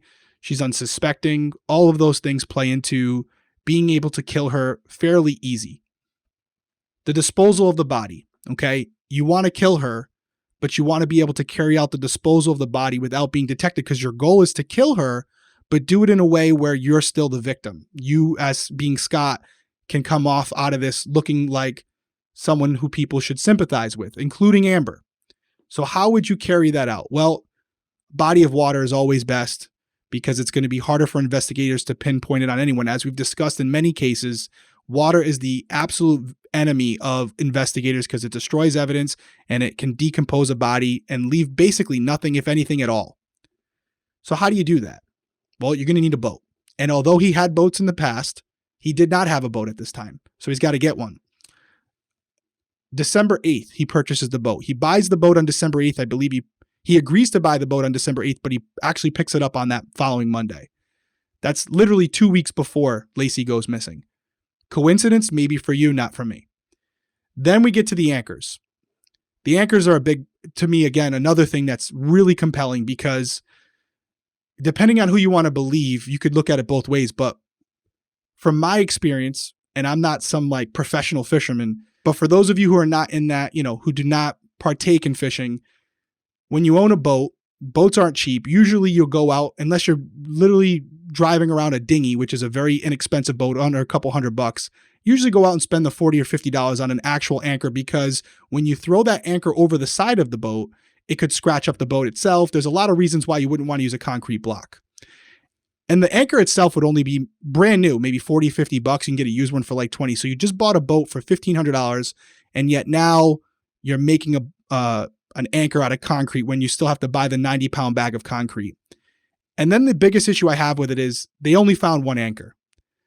And there's clear evidence based on some of the crime scene photos that I saw where they lay out the placards that it appears he made multiple anchors, which he acknowledged. And he basically played that off as being prototypes. And yet they're nowhere to be found. That in and of itself could be explained, but as we go further, it'll make sense why the anchors are so important. You guys already know how Laci was found. The other issue with the anchor, and I had some notes here that I kind of through different articles, was that he said he made the prototypes with the other ankles, although none of them, he could never tell you where they were. And he also said that the extra concrete was disposed on the driveway for a different project. Although, even though he said that, they had a geologist in court, Robert O'Neill. And Robert O'Neill said that the concrete mixture, whatever it was in the anchor that was found, was not consistent with the concrete found on the driveway. So again, another example where Scott could take some truth story and manipulate it to fit his narrative, his overall narrative, which, by the way, in order for him to do all this, would have to have been premeditated, right? So you would have time to kind of plan this all out. So now you have the anchors, you have the boat. That's your means of disposing of the body, okay? Opportunity. He goes out early morning. He takes this boat that he just bought that was supposedly a present. He goes alone instead of taking the person that he supposedly bought the boat for. There's no witnesses in the area where he goes. You had mentioned earlier that he was supposed to go to the warehouse to drop off some umbrellas. He never did that. He takes this boat that would allow him to transport a body under a tarp without transmitting DNA evidence that could be found in his vehicle. Yes, it's a boat. It's still his. They could, do some testing on it, but it's going to be a lot better preserved in the vehicle itself. And even if it was found in the vehicle, he would have an argument that she's been in the vehicle before, but he goes a step further. Now he has this boat that can transport her without it being in direct contact of him. That all right there, you would say, okay, I get it. You're painting a picture that if he did this, he killed her early morning, transported her in the boat, and tied her down with the anchors he made so that she would never be found.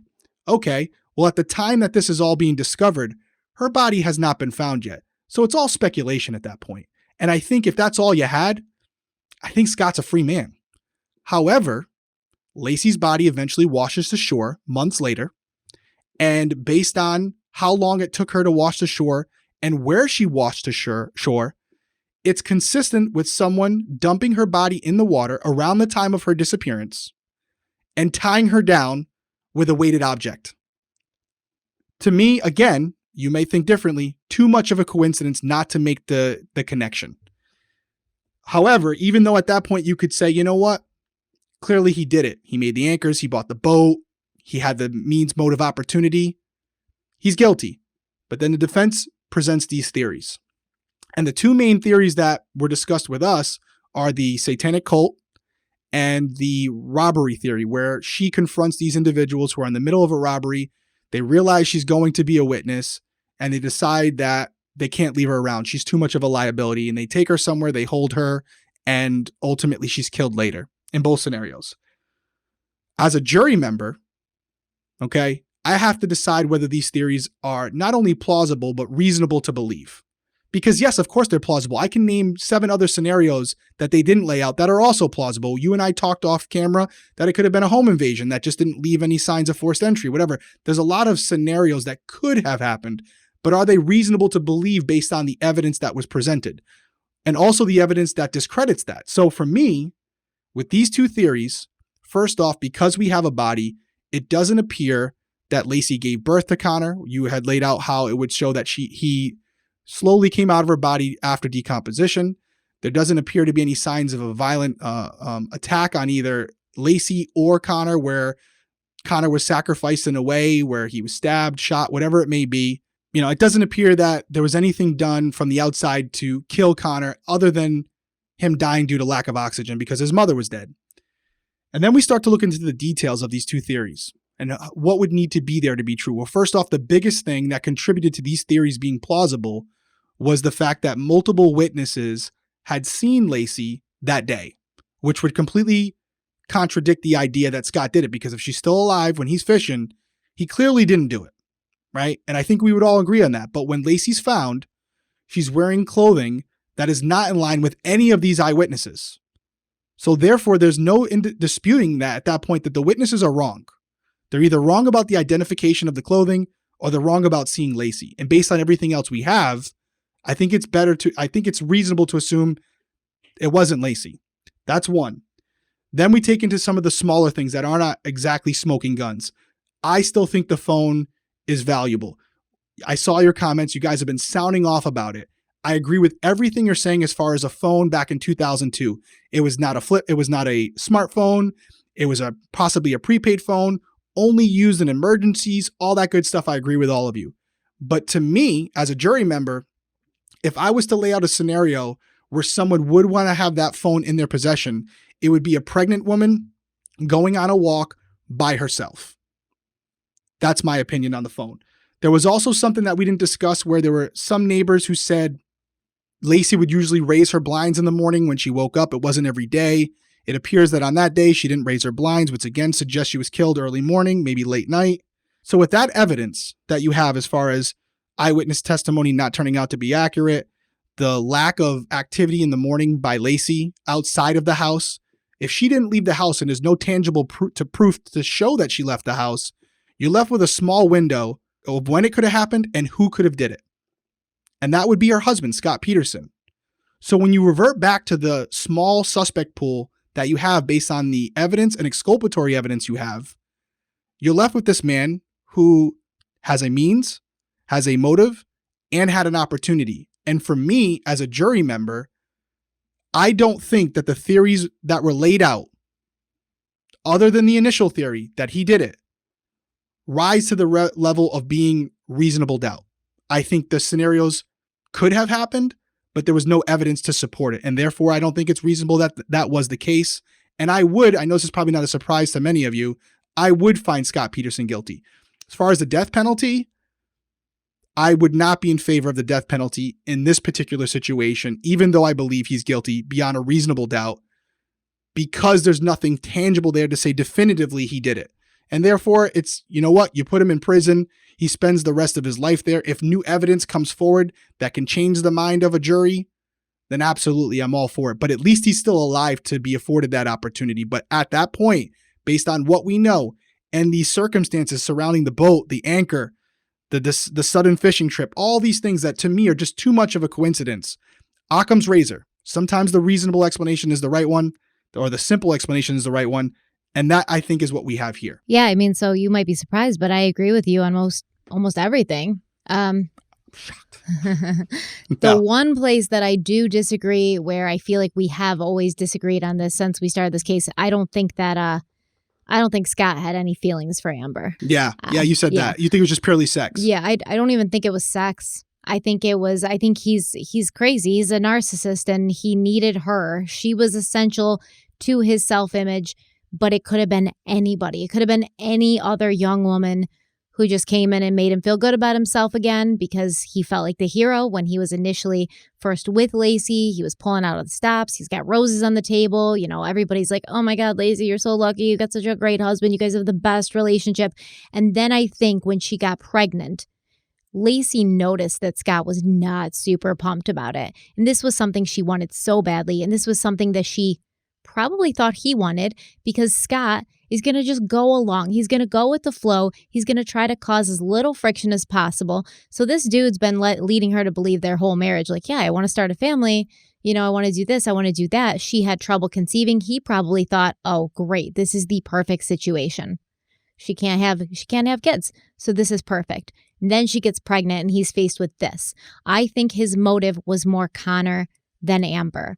I think he just genuinely did not want to be a father. He didn't want to be tied down. He didn't want to have that responsibility. Somebody like Scott Peterson wants to be responsible to themselves alone because that is the most important person to Scott, is Scott. So I think Amber was a tool for him. And the fact of the matter is we're never going to know exactly what happened. So we can sit here and say he went out in that boat on Christmas Eve and he dumped her in the water. And that's the most plausible scenario, but only Scott knows. And this dude will go to his grave before admitting to it. And I don't think he's ever told anybody the full story. Do I think that his mother and father suspected?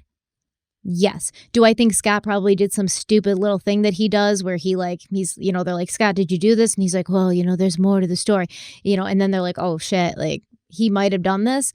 I don't think he ever came out and told them what happened or ever, you know, admitted to having murdered his pregnant wife, because you'd have to look at Lee and Jackie Peterson and say, what kind of people are you that you would still defend this man knowing he killed your grandson?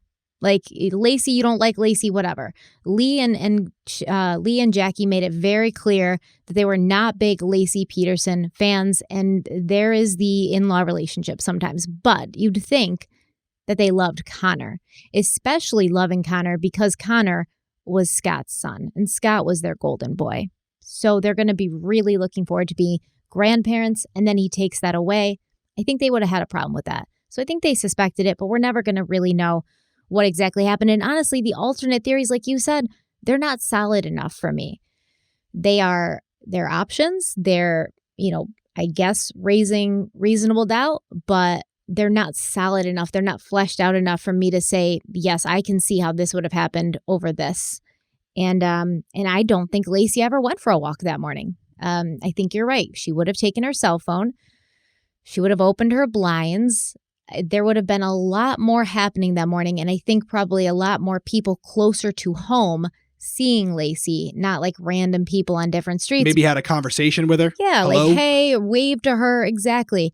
But I mean, you had people seeing her on like side streets by Covina Avenue. Laci wasn't wandering around side streets. She usually took the same route. She would go down that little path and go to East Loma Park.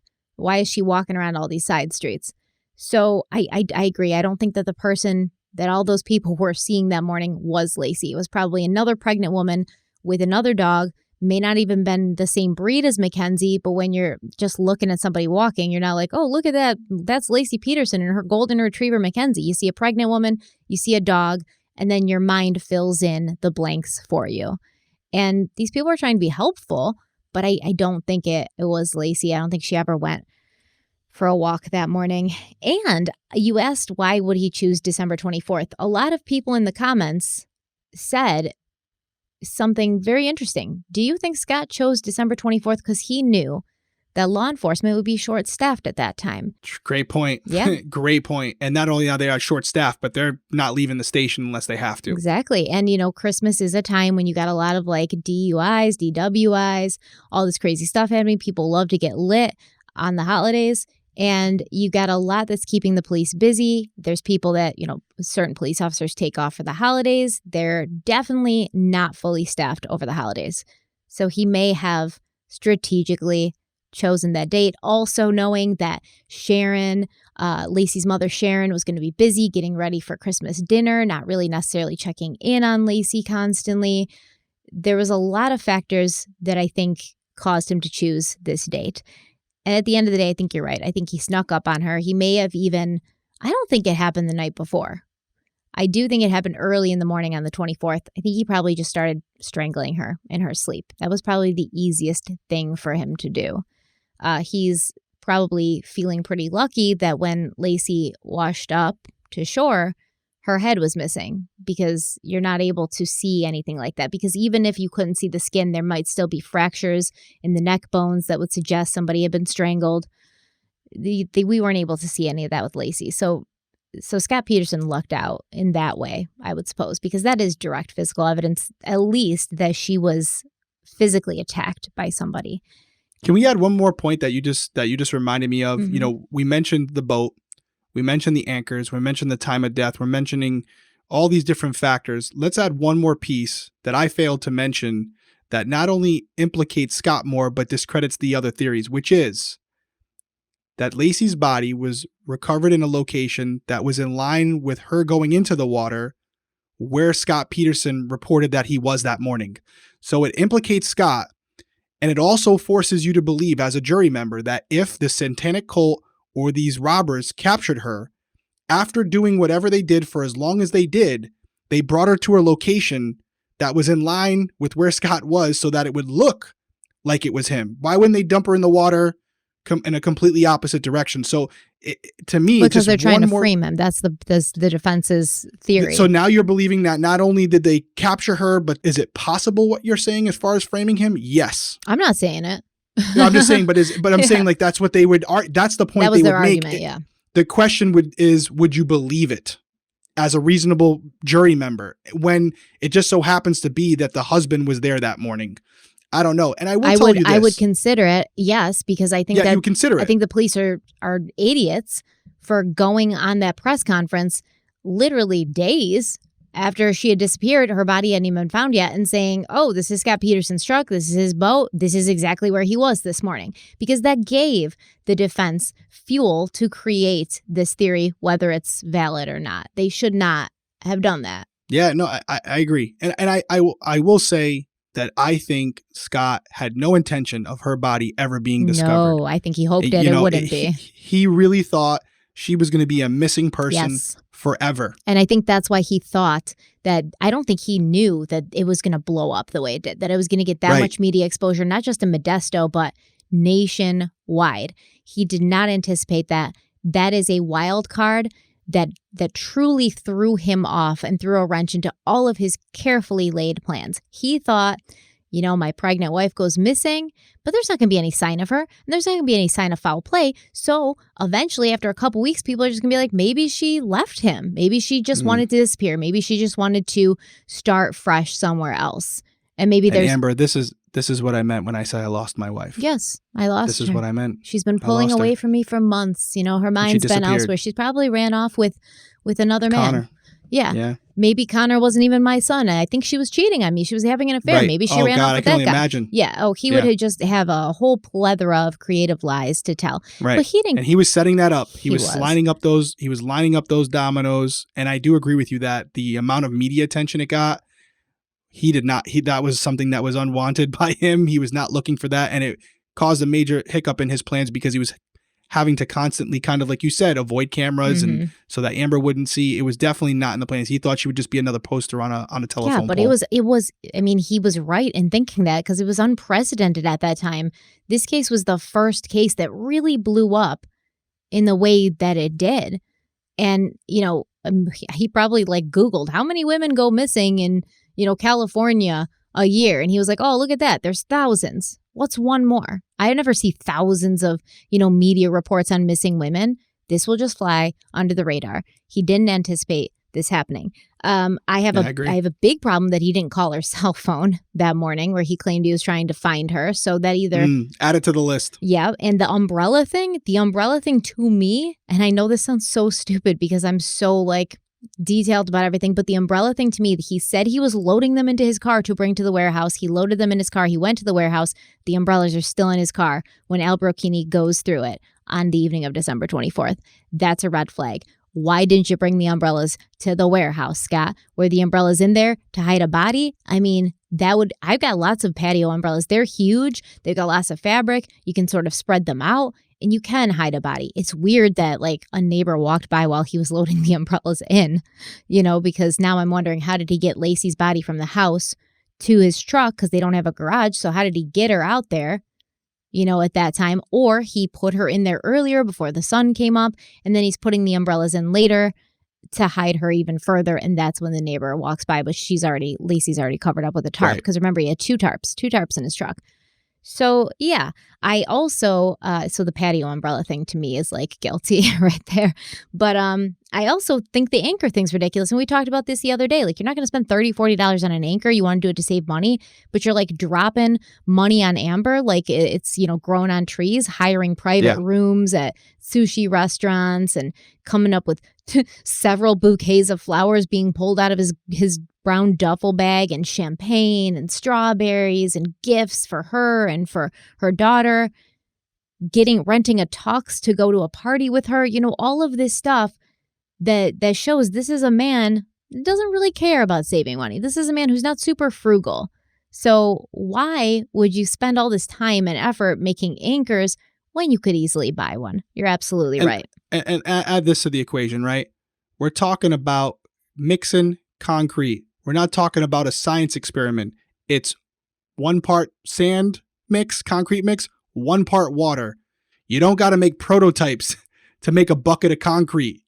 And it just seems hard. It seems like pointless and hard and like dirty work. Like it doesn't seem worth it. It doesn't seem worth it. You wouldn't have to practice. Yeah. You wouldn't have to practice.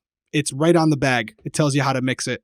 You got to make 4, and it takes you 4 different times, 5 different times. I saw 5 times in one of the reports I was reading. You got to make 4 prototypes of a concrete bucket before you get it right. Too much of a coincidence for me. And get this, like the people who support him, like I think it's his sister-in-law and stuff, and they're running the Scott Peterson appeal website. She's like, nah, those lines on the trailer, they weren't like anchor marks. They were just dust. And that would be fine if Scott hadn't already come forward and been like, yes, I did make more than 1 anchor, and this is why. So now you're contradicting each other. Your excuses for why that dust or rings of concrete are there are completely different. So you might want to line your stories up before you go public with it. Yeah. Ultimately what I think, where I think jury members got to it, if they're anything like my mindset, is when her body was discovered and it lined up with the theory that was already being thrown out there initially, right? Like they had already found the anchors and, all these different, or the remnants of an anchor being made, and all these different variables were kind of confirmed when her body was found. If her body wasn't found, you can't substantiate the theory. But once you have her and you have Conor, I feel like as a jury member, I would have got there. Yes. And as a jury member on that jury, I'm glad I wasn't, because this would have been very difficult for me. Tough one. But I would have, I don't know, because I've been going back and forth this whole time.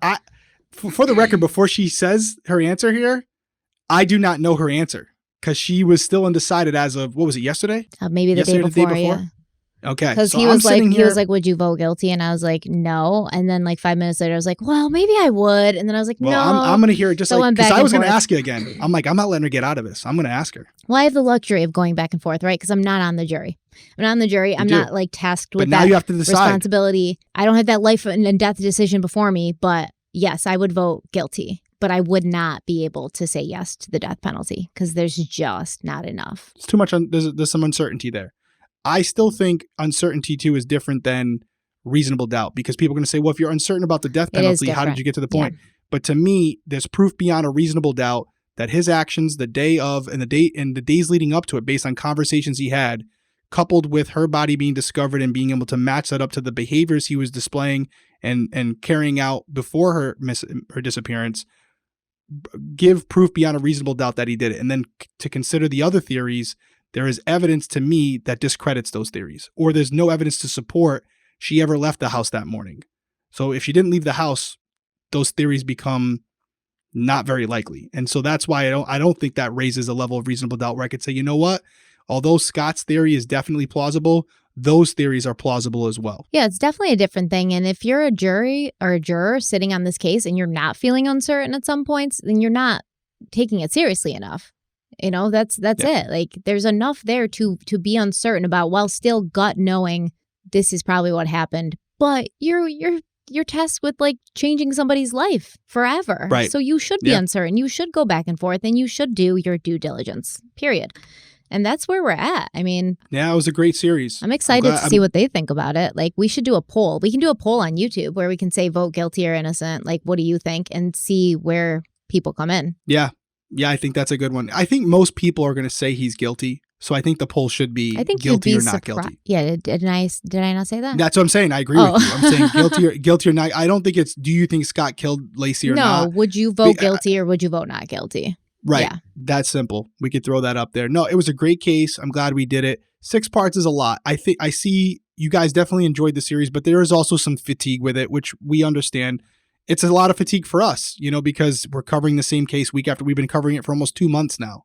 So it is going to be good to move on to another case. And I think we decided we are going to cover Gabby Petito, but with a little different of a spin on how it's being covered by you and by others at this point. What do you mean by me? Don't lump me in with the others. Well, I'm saying the way you covered it on your channel is different than the way we're going to cover it. So if you do listen to Stephanie's channel or watch Stephanie's channel, we're coming at it from a different perspective. Yes. So it's definitely worth checking it out. I can't believe you lumped me in with the others. Like, I'm just every other girl to you. Or I could say, who said girl? I never mentioned girl. But I'm a girl. Why are only YouTubers girls? I'm a girl. But you're not the only one. I'm messing with you. Most true crime YouTubers are girls. Oh, okay. All right. But no, I would say that we're going to cover it differently than what she did on her channel. So obviously, for those of you who have seen it or haven't seen it, go check it out. But even still, we're going to really dive into the verbal and physical cues, the body cam, and then what's happened since. Because since you recorded your episode a lot, there's been some changes. Yeah. Been some development. So that was good. Oh, by the way, got my merchant finally. You guys can see it on YouTube. You guys can't see it on audio, but on YouTube, if you're looking, I got the baseball tee on right now. This is by far my favorite item. I love it. Out of the whole I have the same color pack. one like too, and I love it. Yep, I got the blue and gray baseball tee. The it's soft. It feels good. The logo's nice and clear. It looks really good on it. So if you want to check that out, we'll put a link here. But for those of you who are listening, it's crimeweeklypodcast.com/shop. Thank you guys so much for being here with us. Thank you for bearing through it. I can't wait to hear what you think, what you have to say. Remember, you can always leave comments under the YouTube video. You can also email us. You can send us a speak pipe on our website, crimeweeklypodcast.com, and you can reach out to us on Instagram and Twitter. Until next time, we will see you very soon. Stay safe, everybody. Stay safe out there. It's October. It's spooky season. All sorts of crazy things happening, right? Ghosts, Derek? Nope, not for me. I'm focusing on the candy. I sent you a ghost in the news. I mean, in the mail. When I say in the news, I sent you a ghost in the mail. It was a Chucky doll. We'll see you guys next week. Bye. Later.